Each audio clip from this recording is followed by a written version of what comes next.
Jaap is nou jonger, denk ik. Ja, ik ben jong. Ik ben 72.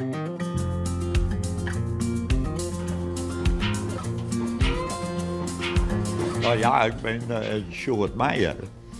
En in 1959 ben we hier begonnen met het verzamelen van motoren.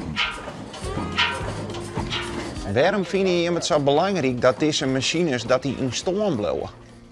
Nou, het is eigenlijk, wij zien de technische oplossingen die we hier overal zien.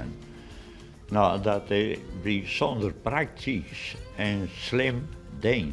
Maar ja, ze zijn er eigenlijk bijna niet meer.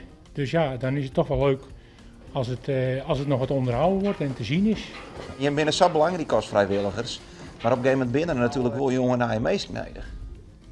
Absoluut. Ik ben de jongste, ik ben 65 en, Ik 70. en Willem is 70.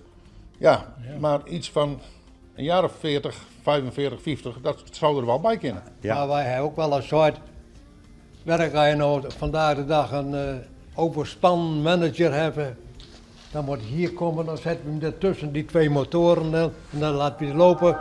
En dan komt hij door het ritme van de motoren mooi tot rust. En dat is een fenomenale oplossing.